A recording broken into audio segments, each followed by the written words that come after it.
March 7th, 2003, 3 p.m. The whistle at the Bates Mill in Lewiston, Maine blew for the last time. Workers walked out. Lockers stayed full. Lunchboxes stayed in lockers. A coffee mug, half full, sat on a foreman's desk for 9 years before someone broke in and stole it. The smokestack is still there. The high school football team still wears the company colors, maroon and gray, the colors Bates picked in 1890. Nobody has woven a single yard of cloth in that building since 2001. And nobody has officially explained to the town what the plan is. There is no plan. The plan was the mill. The mill is gone. The town is still standing because buildings are easier to abandon than to demolish. You're watching Report State. And what you're about to see is not a documentary about nostalgia. This is an autopsy. 10 autopsies to be exact. 10 American towns where one factory, one mill, one smelter, one plant was the entire economy. The whole thing. Schools, churches, baseball teams, mortgages, marriages, funerals, all of it ran on the rhythm of one whistle. And then a man in an office in Pittsburgh or New York or Connecticut signed a piece of paper, and the whistle stopped. Now look, America loves a postcard. Pretty Main Street, white church steeple, fall leaves, kids on bikes. America puts that on calendars. America sells that on greeting cards. But there is another America. The America with boarded windows and smokestacks that don't smoke. The America where the population graph looks like a cliff. The America where the last worker is 78 years old and still wears his union pin to the diner because the union has been dead for 30 years and nobody has the heart to tell him. That's the America we're walking through today. 10 towns, counting down from 10 to 1. Each one with a real name, a real closing date, a real number of jobs lost in a single morning. I'm going to introduce you to a worker in each town. First name, last name, real person. Because numbers don't bleed and names do. We're going to walk down their main streets. We're going to look at the smokestack. We're going to ask one question over and over. Who walked away rich? Who got buried? And I'm telling you right now, before we start, number 1 is the loudest one. Number 1 is a smokestack still standing today, taller than the Washington Monument, that hasn't smoked since 1980.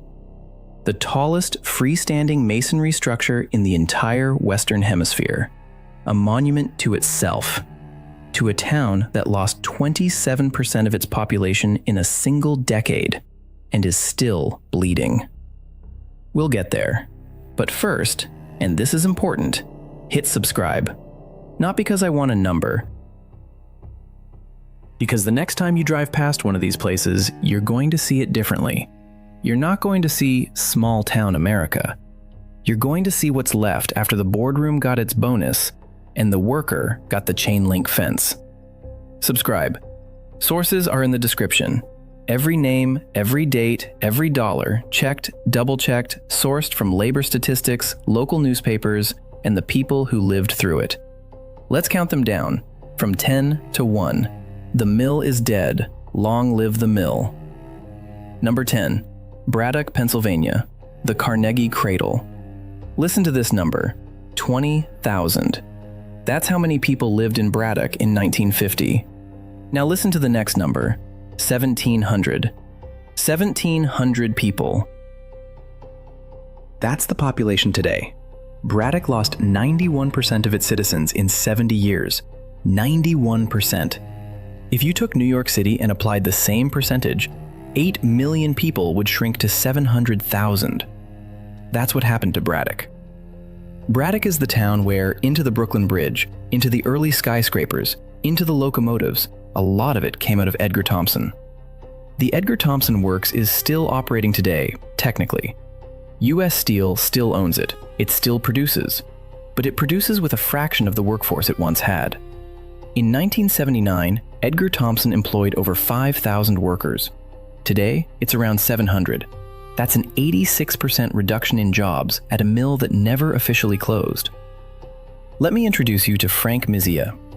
Frank worked at Edgar Thomson for 31 years, started in 1972 as a laborer, retired in 2003 as a millwright.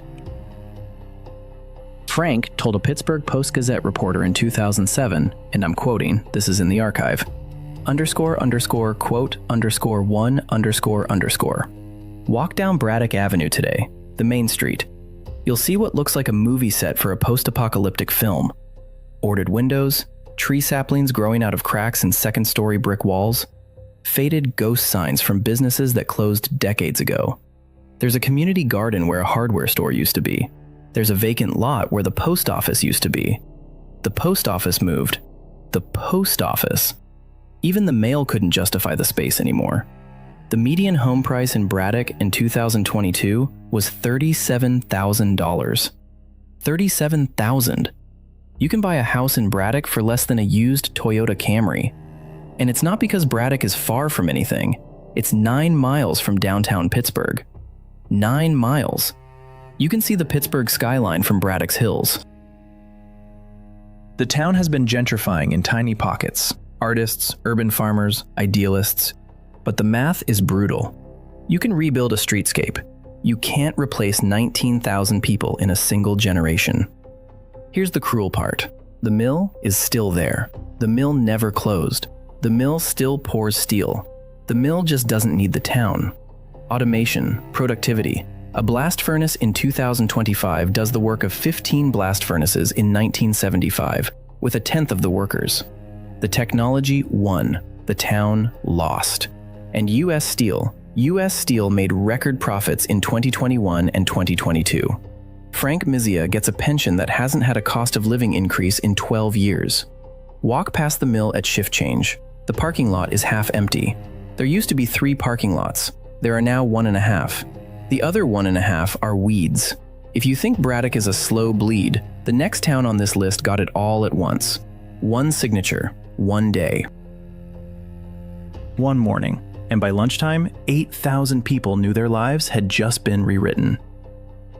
Number 9. Weirton, West Virginia, the town that bought itself, and then lost itself anyway. In 1983, National Steel announced it was closing the Weirton steel mill. 8,000 workers were going to lose their jobs.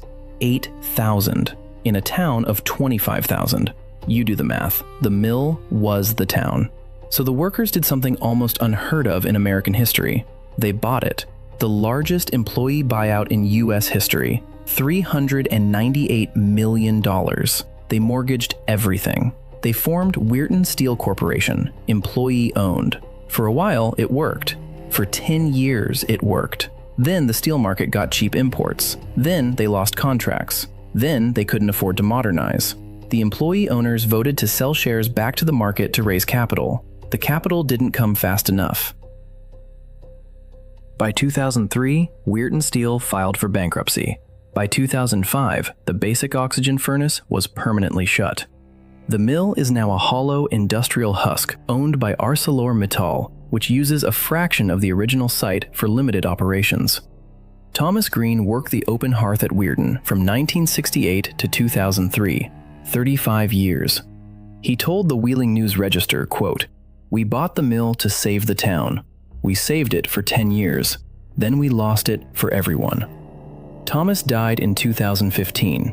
His pension was cut by 60% in the bankruptcy. 60% after 35 years. The town's population in 1960 was 28,201. Today, it's 18,400, a loss of about 35%. The downtown has empty storefronts on the main commercial strip. 2 of the 3 Catholic churches in the steelworker neighborhoods have closed since 2000 and merged. Closed and merged, that's the phrase. The Polish church, the Italian church, the Slovak church, 3 congregations of immigrant steelworkers built 3 churches a century ago. 2 are gone. The 3rd holds mass in a half-empty nave. Picture this. You walk down Main Street in Weirton on a Tuesday afternoon.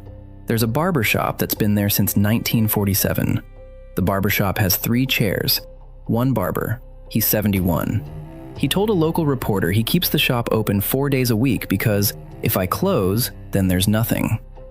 3 doors down, the old Union Hall, Local 4565 of the United Steelworkers, has a faded sign and a padlocked door. The local was dissolved. The pension fund was restructured under federal supervision. The building is now technically owned by a holding company nobody in town can name.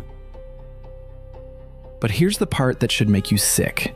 The executives at National Steel who orchestrated the original 1983 closure, the closure that forced the buyout, they walked away with severance packages and stock options. The CEO at the time, Howard Love, retired comfortably.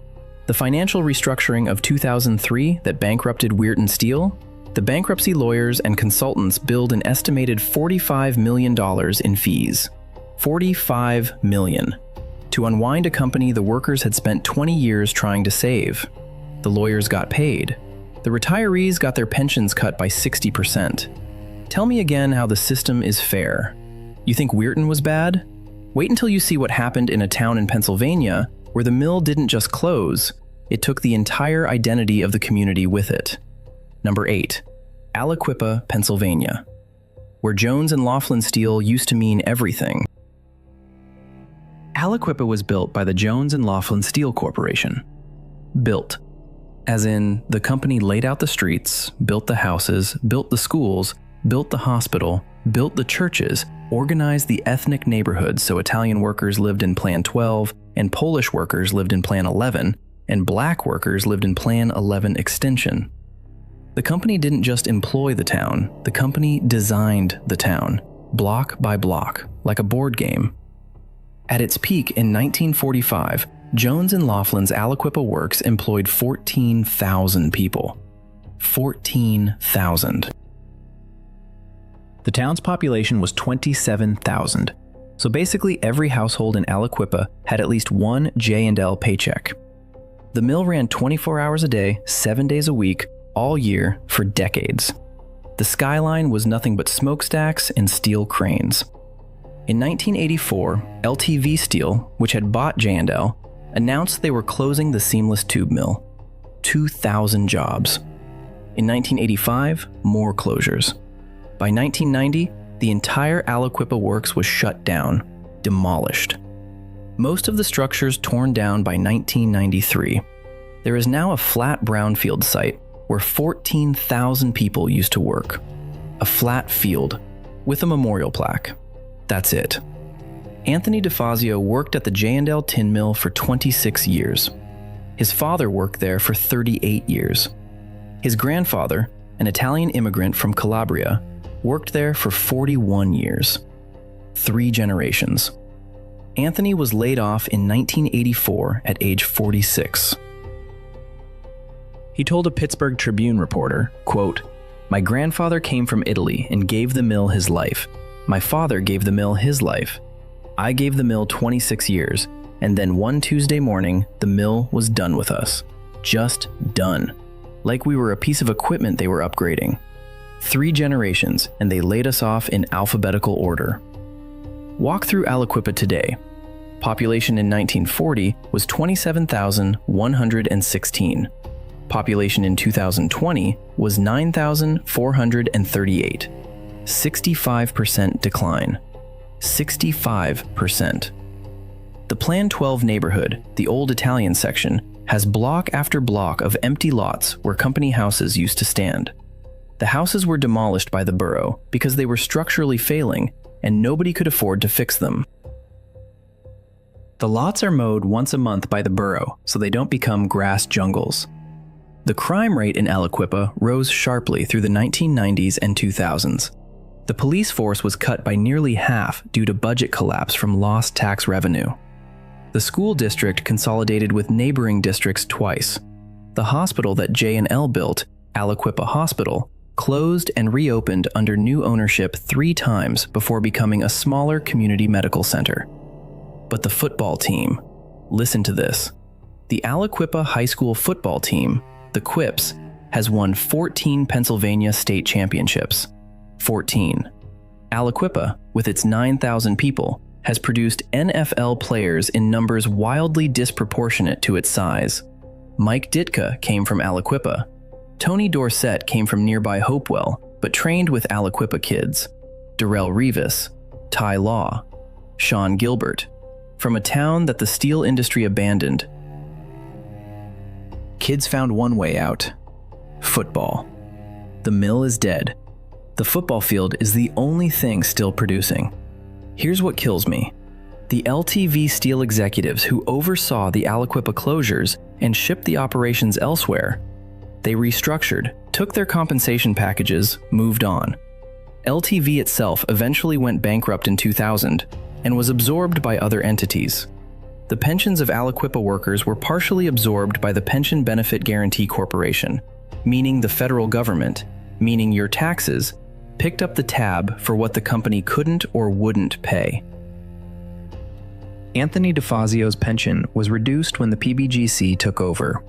His monthly check, after 36 years of work between him and the truncated retirement years, is less than what a mid-level corporate associate makes in a week. If you think Aliquippa is the bottom for steel towns, buckle up, because the next town on this list is the largest, the most catastrophic, and the one with the highest body count in terms of sheer human displacement. We're going to a town that was once called the Magic City, and it ran out of magic a long time ago. Number 7, Gary, Indiana. The city that U.S. Steel built and then walked away from. Gary, Indiana was founded in 1906. Founded, as in incorporated as a brand new city by the United States Steel Corporation, named after Elbert Gary, the chairman of U.S. Steel. The whole city. The grid was laid out by U.S. Steel engineers. The streets were named by U.S. Steel managers. The Gary Works steel mill, when it opened, was the largest steel mill in the world. The largest. Anywhere. A monument to American industrial capacity. At its peak in 1960, Gary's population was 178,320. The Gary Works employed 30,000 workers at peak. 30,000 in a single facility. The city had department stores, theaters, a robust downtown, dense neighborhoods, immigrant communities from 20 different countries. They called Gary the Magic City because it had been built so fast, from sand dunes to a 100,000 population industrial powerhouse in less than 2 decades. Today, Gary's population is 68,000, a loss of 110,000 people, 62% decline. The Gary Works still operates. U.S. Steel still owns it, still runs it, but employs fewer than 4,000 workers today. 87% reduction in jobs at the facility. And the city around it has collapsed almost beyond recognition. I want you to understand what collapse looks like. The Sheraton Hotel in downtown Gary, a 15-story tower opened in 1975, was abandoned in 1985. Stood empty, decaying for 30 years. Demolished in 2014. The Gary Memorial Auditorium, abandoned, boarded. The Palace Theater, abandoned. The Holy Angels Cathedral, a beautiful Gothic revival church, closed in 2015, sealed up. Block after block of downtown Gary is essentially uninhabited. The estimate as of 2020 was that 1 in 3 buildings in Gary is vacant or abandoned. 1 in 3. Let me introduce you to a worker. James Williams started at Gary Works in 1972. African American. His father had migrated from Alabama in the 1940s for steel work. James worked at Gary Works for 33 years, retired in 2005. He told the Northwest Indiana Times in 2011, "When my dad came up from Birmingham, Gary was the future. Black families could buy houses, could send kids to college, could vote, could live a middle-class life because of the mill. Now my old neighborhood looks like Birmingham looked in 1965. Worse even, because at least Birmingham in '65 was alive. Gary just empties out year by year. The mill still runs, without us, without the city." The racial dimension of Gary's collapse is critical. Gary became a majority black city in the 1970s. The first major American city to elect a black mayor, Richard Hatcher, in 1967. As black leadership took office, white residents fled to suburbs. As steel jobs disappeared, black workers had nowhere to flee to. Redlining and discrimination meant they couldn't easily buy houses in the wealthier white suburbs. So they stayed in a city whose tax base was hollowing out. The collapse was structural. It was racial. It was deliberate. U.S. Steel, meanwhile, made decisions about Gary Works in board meetings in Pittsburgh. Investments here, divestments there. Workforce reductions justified by automation and global competition. Every decision was rational from a corporate perspective and devastating from a community perspective. The CEO of U.S. Steel in the 1980s, David Roderick, oversaw mass layoffs and steel industry restructuring. Roderick retired in 1989 with a comprehensive compensation package. He died in 2026 in his 92nd year in comfortable retirement. James Williams's pension is intact. U.S. Steel honored its primary pension obligations, but he watched his neighborhood transition from a thriving black middle-class district to one with boarded windows and gunshots. He told a reporter, quote, "If Gary is industrial collapse on a metropolitan scale, the next town is collapse on a textile scale. Smaller, but just as total. We're going to New England now." To a mill town where the river still runs through downtown and the looms haven't moved in 24 years. Number 6. Lewiston, Maine. Bates Mill and the death of New England textiles. Lewiston, Maine sits on the Androscoggin River. The Bates Manufacturing Company opened its first mill here in 1850. By 1900, Bates Mill was producing some of the finest cotton bedspreads in the world. Bates bedspreads were a brand name, found in hotels and homes across America. The mill complex eventually employed 6,500 workers at its peak. The town's population in 1970 was 41,779. Lewiston was the second largest city in Maine, after Portland. Bates Mill was its heart. In 2001, Bates Manufacturing, by then owned by a successor company, announced final closure. The remaining 190 workers were laid off. The mill complex was sold to a private developer for redevelopment. The redevelopment has been partial. Some of the buildings now house a community college extension, a few small businesses, some apartments. Most of the complex sits as adapted shell or empty space. The smokestack still towers over downtown Lewiston. It hasn't smoked in over 2 decades. The Lewiston population today is around 36,000, decline of about 13% from the 1970 peak. That's actually less catastrophic than the steel towns. But here's what the numbers don't show. The character of the population shifted dramatically. Younger people left for jobs elsewhere. The aging Franco-American population, descendants of Quebecois mill workers who came in the 1870s and 1880s, became dominant by demographics, with median age climbing well above the state average. In the 1990s and 2000s, Lewiston accepted significant numbers of Somali refugees who revitalized parts of the city. The population stabilized, but the economic base did not. The mill jobs were never replaced by equivalent paying work. Bates Mill paid above poverty wages with benefits. The replacement jobs, retail, service, healthcare aides, pay less and offer less. Marie Lavoie worked at Bates Mill from 1973 to 2001, 28 years on the looms. She is Franco-American. Her grandparents came from Quebec to work the mills. She told the Lewiston Sun-Journal in 2004, quote, "My grandmother walked from Quebec to Lewiston for this mill. She walked, with a baby. My mother worked here. I worked here. My daughter works at the Walmart across town. Cashier, $8.25 an hour when I last asked. The mill was hard work, but it was work that paid for a house, a car, a vacation once a year to Old Orchard Beach. Walmart pays for groceries, and that's it. Walk down Lisbon Street in downtown Lewiston today. Some renovation, some new restaurants. But also vacant storefronts, the kind of slow shabbiness that comes from a town whose anchor industry left 20 years ago.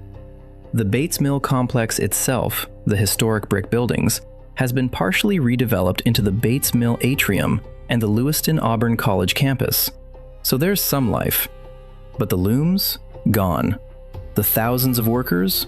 Gone. The economic engine? Gone. The Bates manufacturing executives who oversaw the wind-down? Comfortable retirements.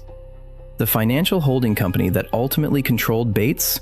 Several layers of corporate ownership obscure individual accountability. That's another pattern you'll see across all 10 towns. The closer you get to the closure decision, the more the responsibility diffuses. There's never a single villain. There's always a board, a holding company, a financial restructuring, a quote, 8 press release. Marie Lavoie can name 3 women she worked with for 20 years. She cannot name a single executive who decided to close her mill. That asymmetry is the system. The workers know each other. The executives are anonymous. Now we're going south, way south, to North Carolina, to a town where one family controlled everything for 100 years, and then sold it, and the family kept the money, and the town kept the empty mill. Number 5, Kannapolis, North Carolina.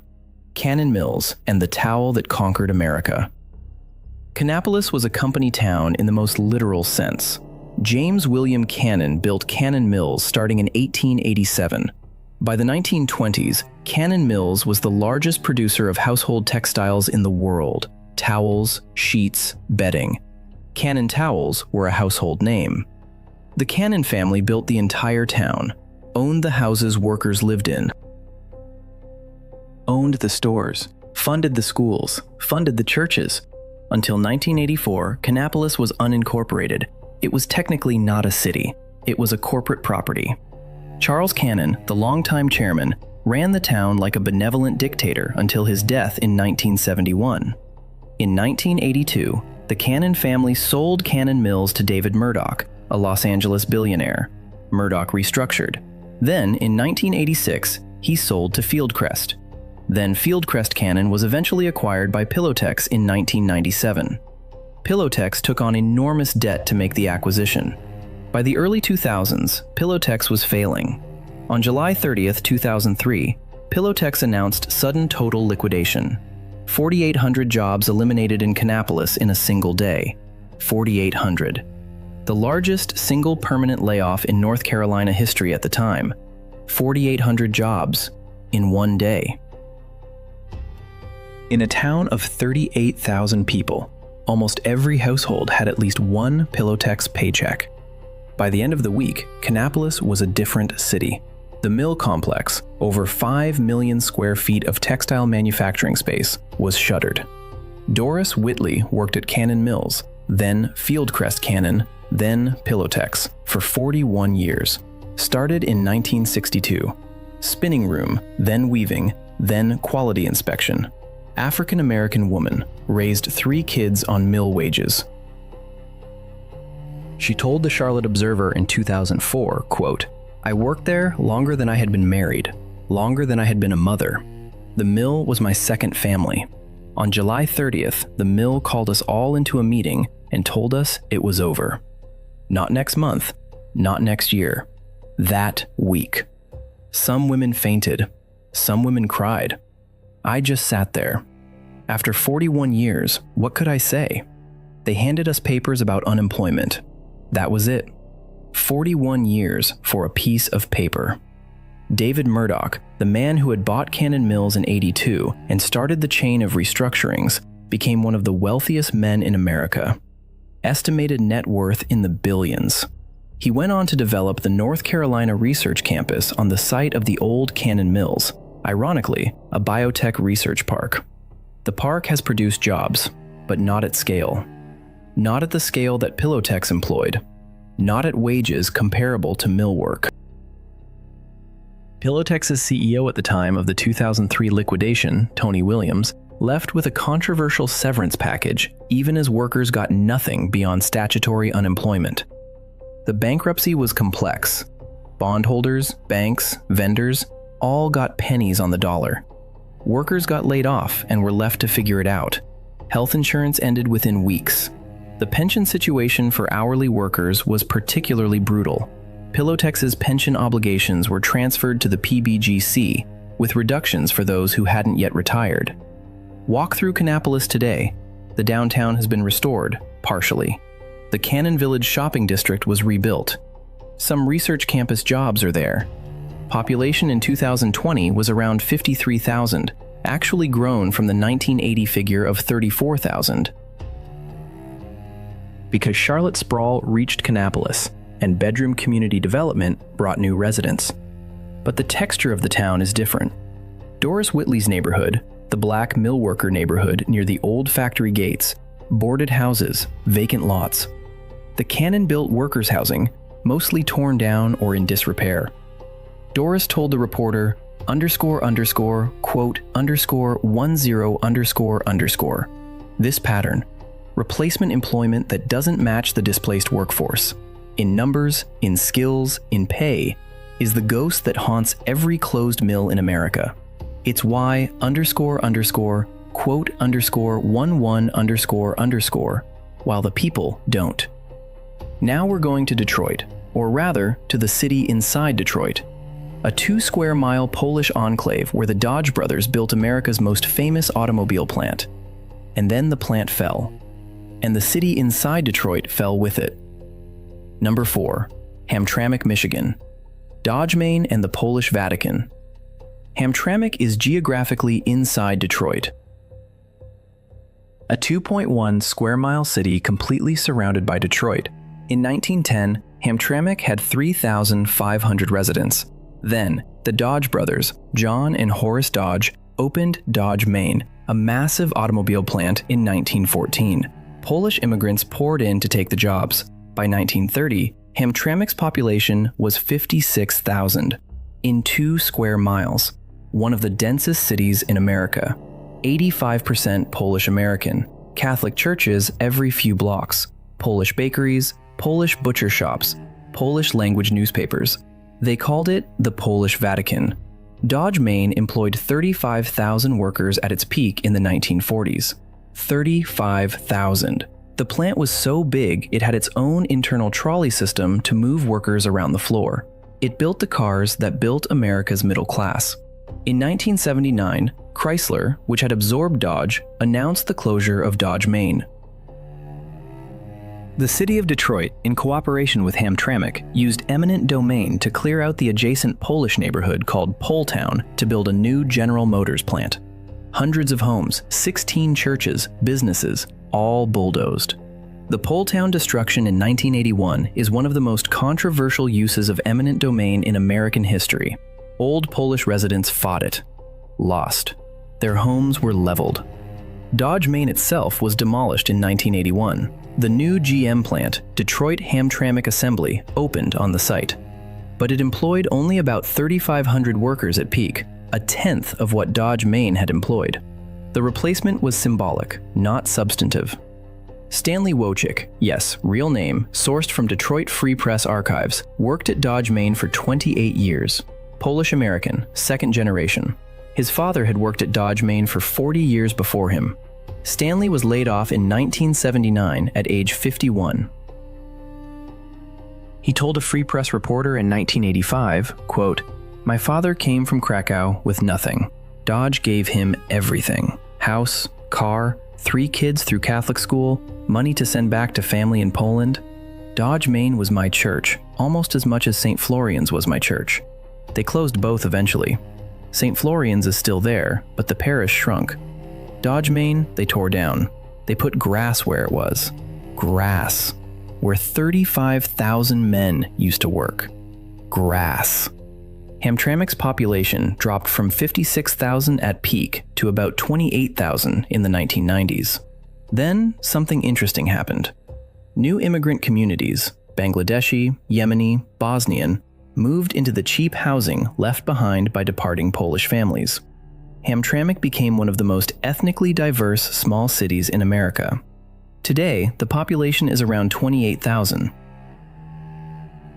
And the demographic mix is dramatically different from the Polish Vatican of 1940. The city has been called America's first Muslim-majority city. The mosques outnumber the Catholic churches now. That's not decay, that's transformation. But the economic base never recovered. The new immigrant communities work service jobs, run small businesses, drive for rideshare, work in healthcare. They do not earn auto plant union wages. The aggregate prosperity of Hamtramck is significantly lower than in 1960.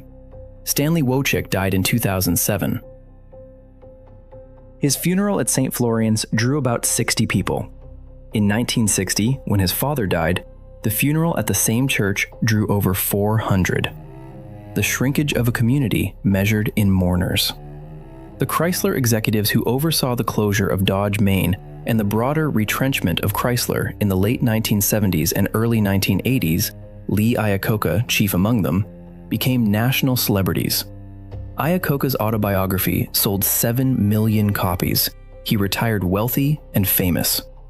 Stanley Wojcik retired on a pension that barely covered his property taxes after Chrysler's various bankruptcies cut benefits. The asymmetry again. The CEO writes a memoir. The worker writes nothing, except, occasionally, to a local newspaper reporter who happens to call. We're now in the heart of Pennsylvania steel country, to a name that for 100 years was synonymous with American power. Battleships, skyscrapers, bridges, railroads. The name on the steel that won 2 world wars. And then, gone. Just gone. Number 3. Bethlehem, Pennsylvania. Bethlehem Steel and the death of the American century. Bethlehem Steel was the second largest steel producer in the United States, second only to U.S. Steel. At its peak in the 1950s, Bethlehem employed 300,000 people across all its facilities. The Bethlehem, Pennsylvania plant alone employed 31,000 workers in 1958. The company built the steel for the Golden Gate Bridge, for the Empire State Building, for the Chrysler Building, for Madison Square Garden, for Hoover Dam, for the battleships of World War II. Every major warship in the U.S. fleet had Bethlehem Steel in its hull. Bethlehem Steel built America's 20th century. And then, in 2001, Bethlehem Steel filed for bankruptcy. In 2003, the company was liquidated. The Bethlehem plant in Pennsylvania had already shut down its blast furnaces in 1995, but the corporate entity finally died in 2003. The pension obligations, covering 95,000 retirees and active workers, were dumped on the Pension Benefit Guaranty Corporation. 95,000 pensions. The largest pension transfer to the PBGC in U.S. history at that time. Retirees saw their benefits cut. Health insurance for retirees was eliminated entirely. You want to see the bones of the American century? Drive to Bethlehem, Pennsylvania, and look at the 5 blast furnaces still standing on the south side of town. The Bethlehem Steel blast furnaces. They are listed on the National Register of Historic Places. They are now the centerpiece of an entertainment complex called Steel Stacks, a concert venue, a casino, a TV studio. The Sands Casino, owned by the Las Vegas Sands Corporation, sits where the rolling mill used to be. You can gamble on the bones of the company that built the country. Walter Mahelsik worked at Bethlehem Steel for 36 years, started in 1961 in the Coke Works, retired in 1997. Slovak-American, second generation. He told the Allentown Morning Call in 2005, the year his retiree health insurance was eliminated, quote, __, quote, _13__. The Bethlehem Steel executives. The CEOs through the 70s, 80s, and 90s, their compensation grew while the workforce shrank. The final CEO, Robert Miller, brought in to oversee the bankruptcy in 2001, was a turnaround specialist. He earned his fees regardless of outcome. The bankruptcy lawyers earned tens of millions. The investment bankers, structuring the sale of assets, earned tens of millions. Walter Mahelsik earned a reduced pension and a bag of inhalers. Bethlehem itself, the city, has actually weathered the loss better than some towns on this list. Population was around 70,000 at peak in 1960 and is around 75,000 today. So the city did not depopulate.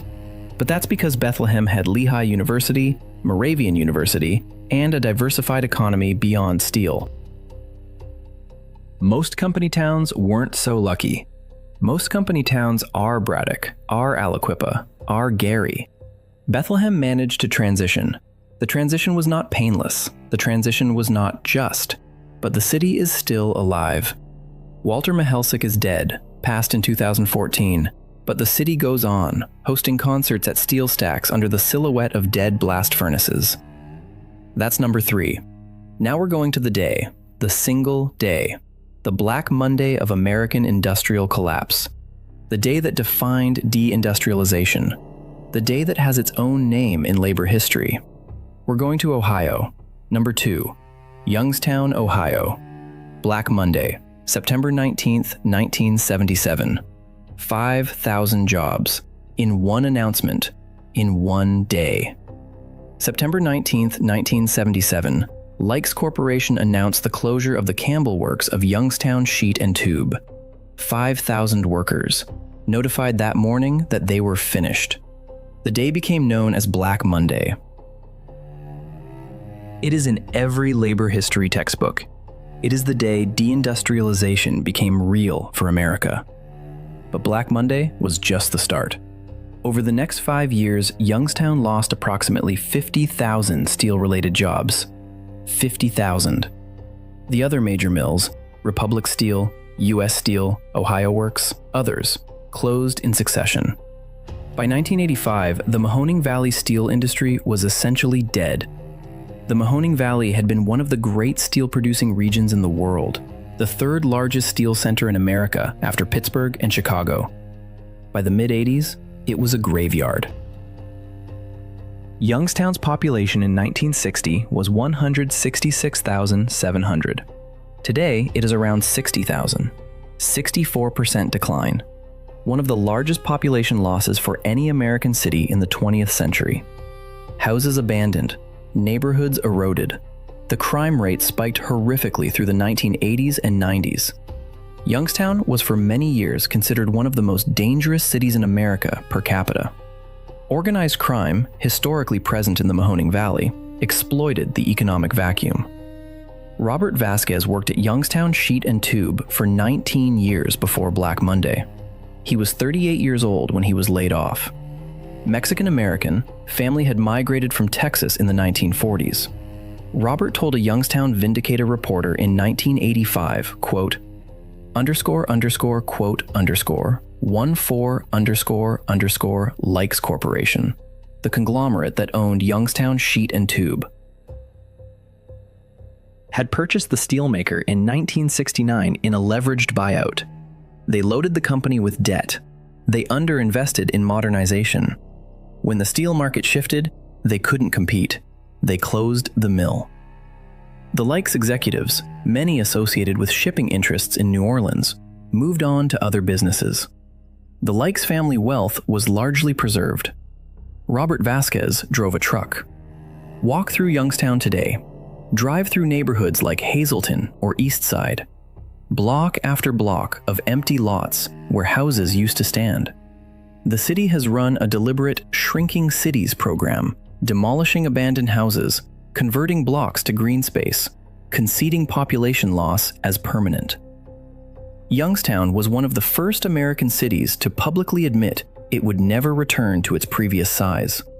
The strategy was to manage decline rather than deny it.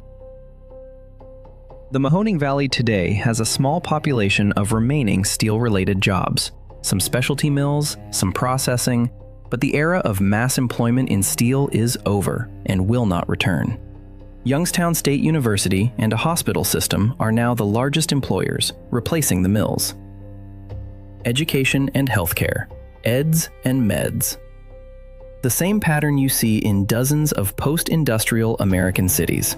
Black Monday matters because it was the moment the country could see deindustrialization happening. 5,000 jobs in one announcement. The press covered it, politicians visited, commissions were formed, studies were done, and nothing meaningfully changed the trajectory. Youngstown kept losing mills. Pittsburgh kept losing mills. Bethlehem kept losing mills. The deindustrialization rolled on like a freight train, and the only people who got off the tracks in time were the ones writing the press releases. Robert Vasquez died in 2019. His obituary in the Vindicator mentioned his 19 years at Youngstown Sheet and Tube, mentioned that he had been laid off on Black Monday. The obituary was 60 words long. The newspaper itself, the Vindicator, founded in 1869, which had covered Black Monday on its front page, closed in August 2019. The newspaper that had documented Youngstown's industrial death itself died from the same kind of structural collapse. The local newspaper is the latest victim of the decline its reporters spent 40 years documenting. There is something almost too perfect about that. A newspaper born in the smoke of the mills, dying after the mills, both buried in the same town.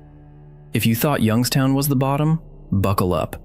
Because the number one town on this list is not in the Rust Belt. It's not in Pennsylvania. It's not in Ohio. It's 2,000 miles away. In a state most people don't think about when they think about deindustrialization, it's in Montana, and it features the single most iconic monument to American industrial death anywhere in the country. A single structure, visible from 20 miles away, still standing today. Hasn't worked since 1980. Number 1, Anaconda, Montana.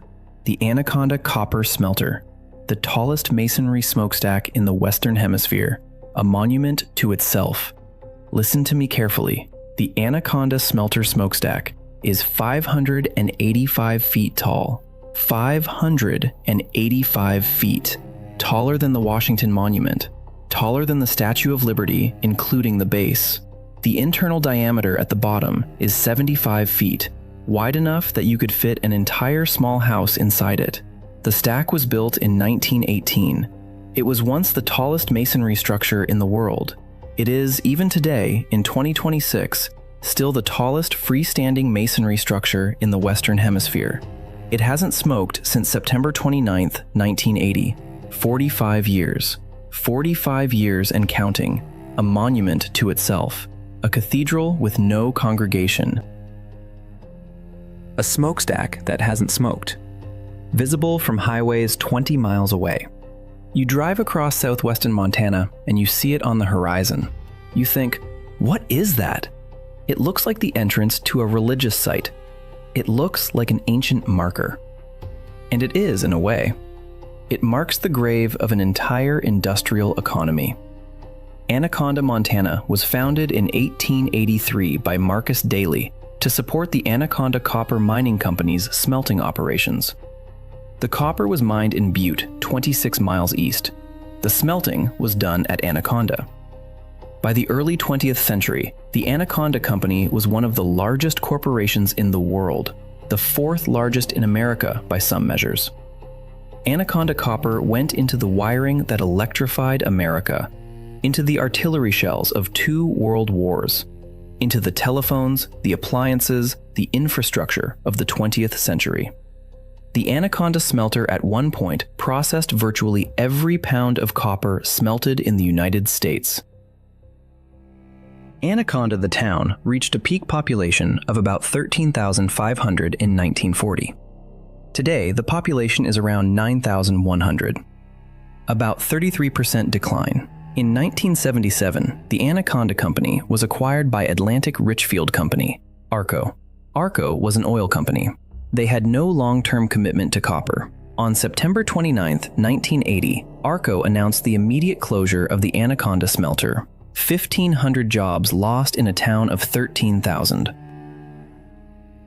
Nearly 12% of the town's total population employed at one facility, gone in a day. The smelter itself was demolished, except for the smokestack. The smokestack was preserved as a state park in 1985, so now it stands.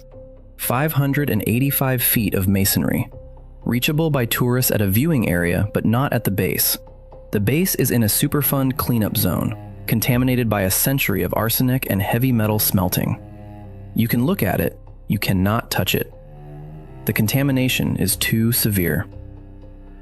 The smelter site and surrounding area are part of one of the largest Superfund cleanup operations in the United States.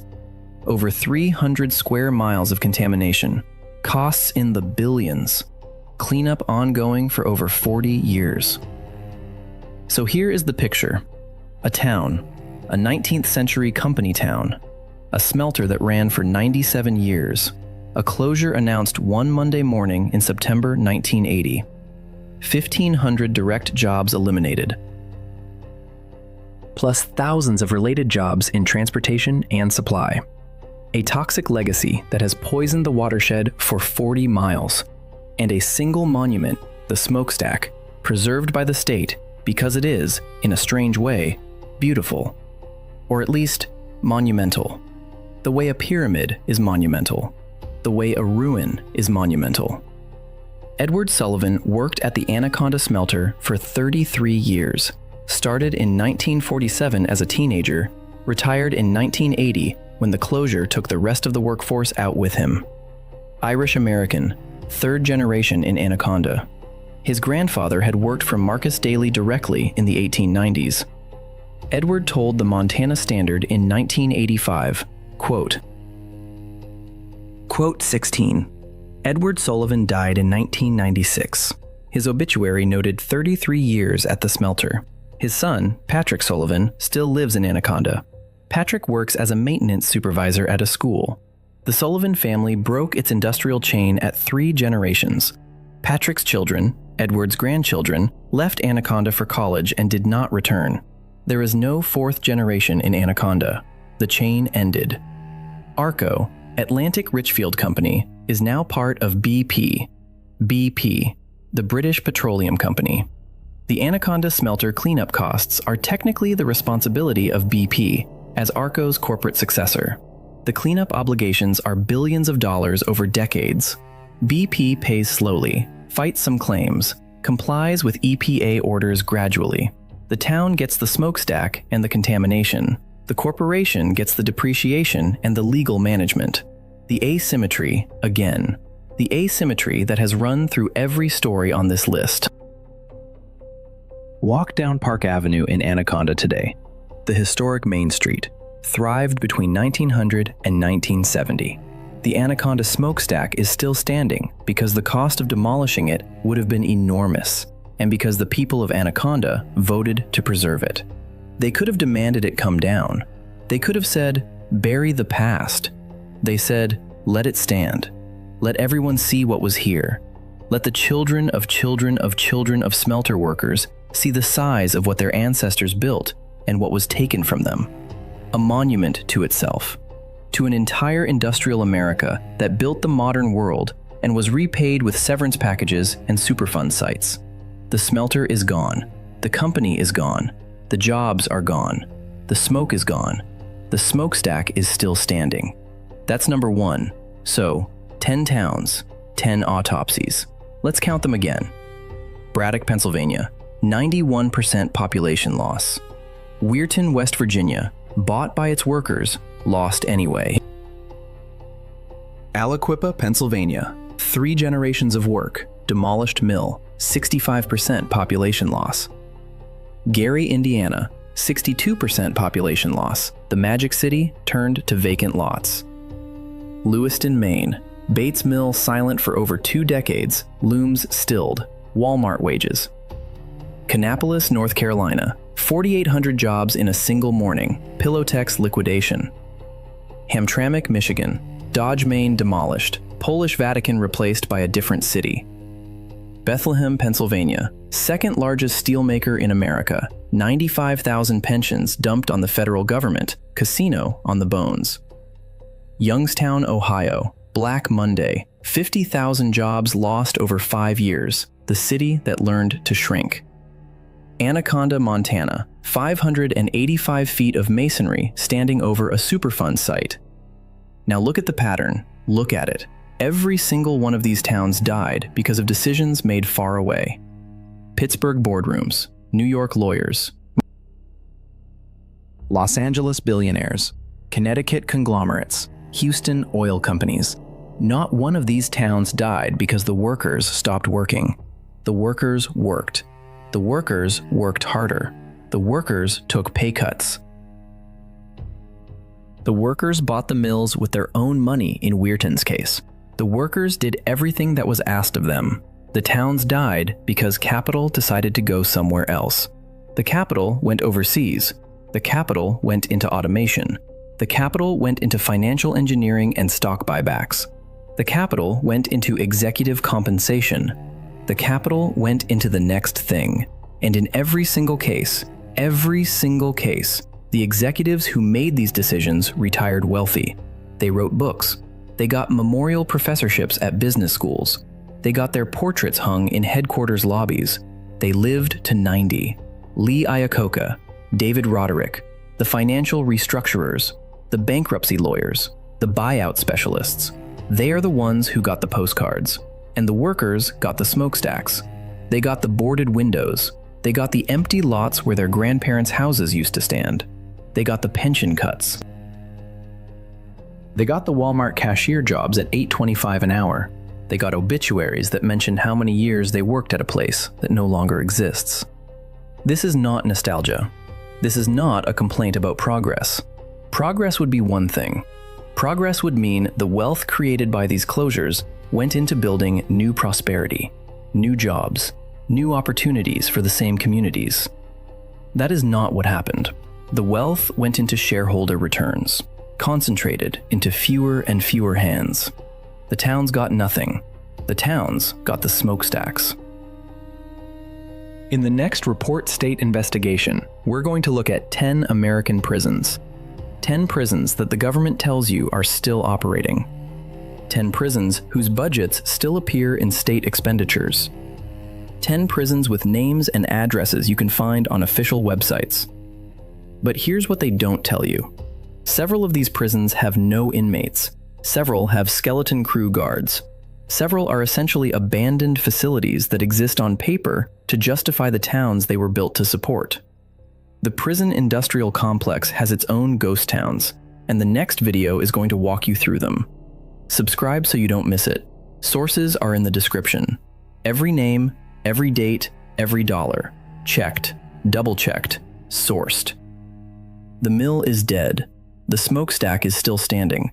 And nobody is coming to take it down, because nobody owns it anymore. It's just there, like the town, like the people, like the past. This is Report State. Until next time.